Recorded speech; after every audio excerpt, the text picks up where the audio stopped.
Halo guys, selamat malam. Terima kasih sudah mengklik video ini. Apa kabar kalian semua? Selamat datang di channel YouTube Borkinong. Buat kalian pecinta horor, misteri, teori konspirasi, dan kriminal, jangan lupa subscribe channel ini karena channel ini akan membahas itu semua. Siapa di antara kalian yang suka nonton drakor? Pastinya sebagian di antara kalian suka lah ya nonton drakor. Sama sih, gue juga suka. Cuma, gue tuh sukanya sama drakor-drakor yang konsepnya ke arah sejarah atau era-era dinasti itu. Soalnya seru banget gitu ya menurut gue. Beda aja dari drakor-drakor yang lain. Nah, kan era dinasti di Korea itu kan juga ada banyak ya. Ada dinasti Silla, Goguryeo, Baekje, Goryeo, dan Joseon. Nah, pada kesempatan kali ini, gue akan mengajak kalian mengenal kisah salah satu ratu paling legendaris dari dinasti Joseon yang sekarang menjadi Korea. Sang ratu ini adalah seorang tokoh yang sangat-sangat berpengaruh, tegas, namun ia bernasib sangat tragis. Ini adalah kisah Ratu Min atau yang lebih dikenal lagi sebagai Ratu Maharani Myeongsong. Mari kita mulai perjalanan ini dan temukan bagaimana kehidupan seorang wanita yang kuat dan penuh ambisi akhirnya berubah menjadi simbol perjuangan yang dikenal dalam sejarah Korea. Awal kehidupan dan masa kecil Ratu Min. Ratu Min atau Min Cheong lahir pada 19 Oktober tahun 1851 di sebuah desa kecil bernama Nongso di wilayah Yeoju, Korea. Lahir dalam keluarga berwangsa Min yang berasal dari golongan bangsawan yang sangat-sangat dihormati di sana, Min Cheong memiliki latar belakang sosial yang mendukung statusnya sebagai bangsawan. Namun, keluarganya bukanlah keluarga yang kaya raya. Ayahnya, Min Chae-rok, hanya seorang pejabat kecil yang pernah menjabat di pemerintahan, namun tidak pernah berpengaruh besar. Bahkan keluarga ini hidup dalam kondisi yang sangat sederhana untuk ukuran bangsawan di kala itu. Masa kecil Min Cheong ini tidak mudah. Ayahnya meninggal ketika ia masih muda, meninggalkannya tanpa bimbingan seorang figur ayah. Kehidupan yang sulit ini membuat Min Cheong tumbuh sebagai seorang gadis yang mandiri dan ulet. Di sisi lain, ia sudah menunjukkan kecerdasannya sejak ia kecil. Dengan tekun ia mempelajari literatur, filsafat, dan ilmu sosial yang menjadi bagian dari kurikulum pendidikan bangsawan. Meski sebagai perempuan, pembelajaran ini tuh bukan hal yang umum. Min Cheong berhasil menguasai dan membangun pengetahuan serta pemahaman yang mendalam tentang politik. Sejak dini, Min Cheong sudah mulai memperlihatkan ketajaman pemikirannya, yang kemudian kelak akan memainkan peran penting di dinasti Joseon. Kecerdasannya dalam melihat permasalahan yang lebih objektif menjadi salah satu kekuatan utamanya yang akan membantu dirinya bertahan di lingkungan istana yang penuh intrik. Dipilih menjadi istri Raja Gojong. Awal perjalanan menuju tahta. Pada tahun 1866, saat usianya baru menginjak 16 tahun, Min Cheong dipilih sebagai calon istri bagi Raja Gojong yang masih sangat muda, yaitu 15 tahun. Pemilihan ini dilakukan oleh Hang Song Daewongun, ayah dari Raja Gojong sekaligus penguasa yang sebenarnya di balik tahta, karena pada saat itu Raja Gojong masih sangat muda untuk memerintah. Daewongun yang dikenal sebagai pemimpin kuat dengan visi politik yang konservatif, memilih Min Cheong karena ia berharap bahwa gadis ini akan menjadi istri yang tenang dan penurut, sehingga tidak akan menentang atau mengancam kekuasaannya dalam mengendalikan kerajaan. Namun, Daewongun tampaknya keliru menilai Min Cheong. Di luar dugaannya, gadis ini memiliki tekad dengan kecerdasan yang tajam, serta tekad yang kuat untuk keterlibatannya dalam pemerintahan. Setelah menikah, Min Cheong resmi menjadi permaisuri Myeongsong dan mengambil gelar sebagai Ratu Min. Meski awalnya masih dalam bayang-bayang kekuasaan Daewongun, Min Cheong mulai mengamati situasi istana dan dengan cepat mempelajari kondisi politik yang terjadi di sekitarnya. Dengan perlahan-lahan, ia mulai membangun jaringan dan pengaruhnya di istana. Permainan politik Ratu Min menggeser kekuasaan ayah mertua. Ratu Min memahami bahwa ayah mertuanya Daewongun adalah figur yang sangat berpengaruh kuat dan bahkan ia tidak bisa begitu saja menentangnya secara langsung. Maka, ia juga mulai mencari sekutu-sekutu yang juga merasa tertekan di bawah kendali Daewongun. Ia mulai membentuk hubungan dengan berbagai pejabat istana yang tidak setuju dengan kepemimpinan Daewongun dan mulai mengumpulkan kekuatan untuk melawan pengaruhnya. Perlahan-lahan, Ratu Min berhasil mengambil hati pejabat-pejabat penting, termasuk pejabat istana yang sangat berpengaruh yang menyadari bahwa Ratu Min memiliki visi yang berbeda dari Daewongun dan memiliki angin perubahan yang lebih progresif bagi kerajaan. Salah satu strategi politik yang cerdas dari Ratu Min adalah mendekati kalangan pejabat yang lebih terbuka pada modernisasi, termasuk mereka yang setuju untuk menerima pengaruh asing yang dianggap bisa membawa kemajuan bagi bangsa Joseon. Ketika akhirnya pengaruh Daewongun lemah, Ratu Min dan Raja Gojong pun berhasil mengambil alih kendali penuh atas istana.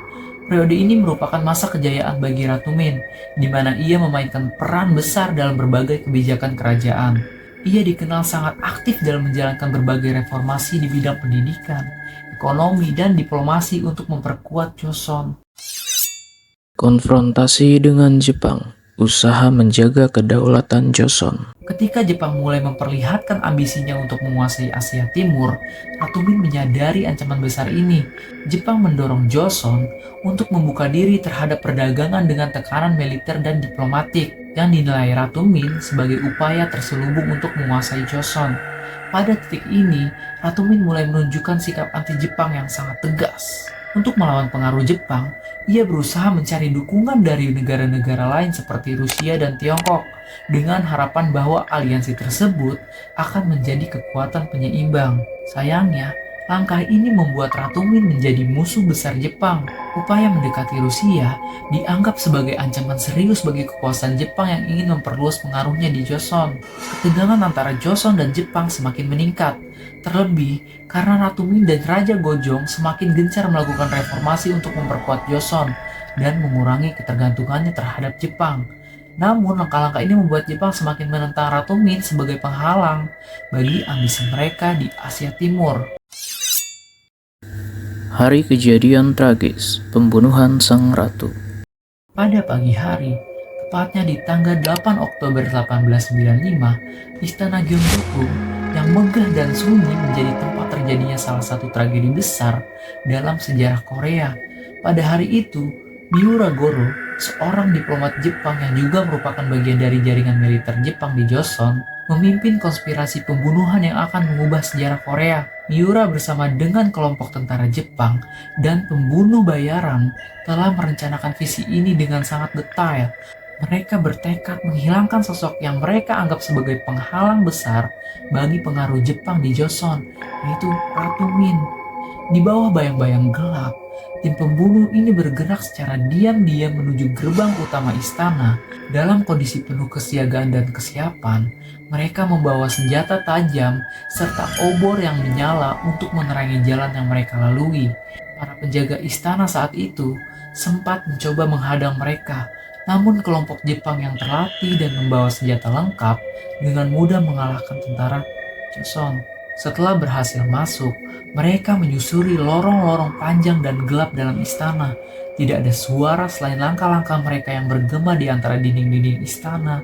Dalam situasi tersebut, para pembunuh tidak ingin ada yang mengetahui keberadaan mereka, dan mereka melakukannya dengan sangat cepat serta penuh ketelitian. Mereka menyisir kamar demi kamar dalam istana untuk memastikan keberadaan Ratu Min. Sebelumnya, mereka telah mempelajari istana dengan baik dan mengenal seluk-beluk istana, termasuk detail-detail penting tentang ruangan yang digunakan Ratu Min serta penampilannya. Selain itu, pembunuh bayaran Jepang ini juga dibantu oleh orang-orang Korea yang pro-Jepang dan mendukung rencana tersebut. Mereka bertindak sebagai pemberi informasi tentang lokasi dan ciri-ciri fisik Ratu Min, sehingga kelompok Jepang dengan sangat mudah dapat langsung mengidentifikasi target mereka di tengah banyaknya kamar di istana Gyeongbokgung. Akhirnya, setelah mereka memasuki bagian dalam istana, mereka tiba di kamar pribadi Ratu Min yang saat itu tengah beristirahat. Keadaan kacau langsung terjadi ketika para penjaga pribadi Ratu Min mencoba melawan. Namun, Karena tidak ada waktu untuk memanggil bantuan, mereka juga berhasil dikalahkan dengan kejam oleh para pembunuh.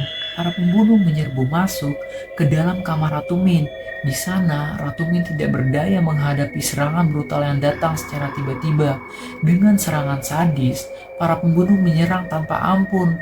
Mereka menggunakan pisau dan senjata tajam untuk menghabisi nyawanya. Serangan tersebut sangat-sangat kejam dan sangat tidak berperi kemanusiaan, di mana tubuh Ratu Min dianiaya dengan sangat-sangat brutal. Tidak berhenti di situ saja, Ratu Min juga dilecehkan oleh mereka. Lalu, mereka juga mulai menebas Ratu Min. Setelah menghabisi nyawa Ratu Min, para pembunuh menyeret jasadnya yang terluka parah keluar dari kamar. Dalam tindakan penghinaan terakhir, mereka membawa tubuh Ratu Min ke taman istana, menuju hutan kecil di belakang istana, tempat mereka menyiapkan kayu bakar dan obor yang mereka bawa sejak awal. Di sana, mereka menumpuk kayu bakar di sekitar jasadnya Ratu Min dan kemudian membakarnya hingga hangus, menghapus segala jejak kehidupan dan keberadaan dari Ratu Min. Tindakan ini dilakukan untuk menyingkirkan jasad Ratu Min secara total, sebagai simbol penghinaan terhadap sosok yang selama ini mereka anggap sebagai musuh yang sangat besar. Saat kejadian itu berlangsung, beberapa pelayan istana yang setia yang ada di istana gak bisa berbuat apa-apa karena mereka juga diancam dan mereka juga ketakutan. Mereka cuma bisa melihat Ratu Min dibantai habis dan gak bisa ngelawan. Pagi itu, ketika para pelayan istana dan pejabat lainnya menyadari apa yang terjadi di istana, suasana duka yang mendalam langsung menyelimuti istana. Kematian Ratu Min dengan cara yang sangat tidak manusiawi dan brutal ini segera menyebar ke seluruh negeri. Kabar tragedi ini sangat mengguncang Joseon. Rakyat tidak percaya bahwa ratu mereka telah dibunuh dengan cara yang sangat kejam dan tidak terhormat. Bagi rakyat Joseon, Ratu Min bukan hanya seorang ratu, tetapi seorang pelindung dan simbol keberanian yang berusaha melindungi negara dari pengaruh asing.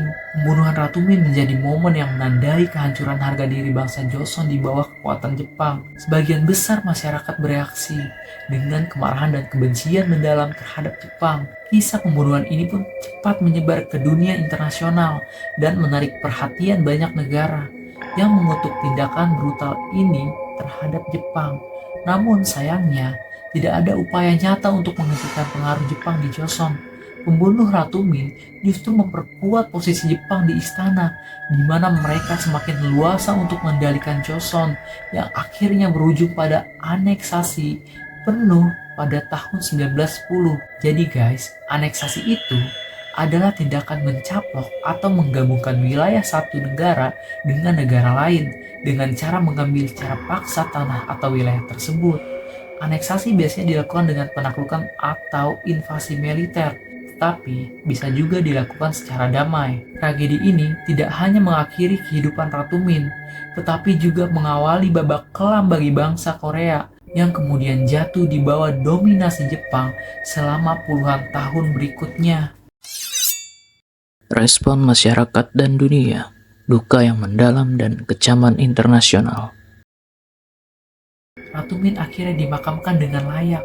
Walaupun yang dimakamkan hanyalah tinggal beberapa tulang berulangnya saja, Ratu Min dimakamkan dengan upacara penuh penghormatan oleh seluruh rakyat Joseon yang sedang berkabung. Di berbagai wilayah, rakyat mengadakan ritual peringatan untuk mengenang jasa Ratu Min. Ia menjadi simbol keteguhan dan keberanian, serta inspirasi bagi generasi-generasi penerus untuk mempertahankan identitas bangsa mereka. Setelah kematian Ratu Min, rakyat Korea mengalami duka yang sangat dalam. Ratu Min bukan hanya seorang pemimpin, ia adalah simbol perlawanan dan tekad untuk mempertahankan kedaulatan dan harga diri bangsa. Kematiannya membangkitkan semangat rakyat untuk terus melawan dominasi Jepang, dan ia dikenal sebagai pahlawan nasional yang berani mengorbankan hidupnya demi negara. Jadi guys, kisah Ratu Min ini mengajarkan kita tentang keberanian, kecerdasan, dan ketulusan dalam membela kedaulatan negara.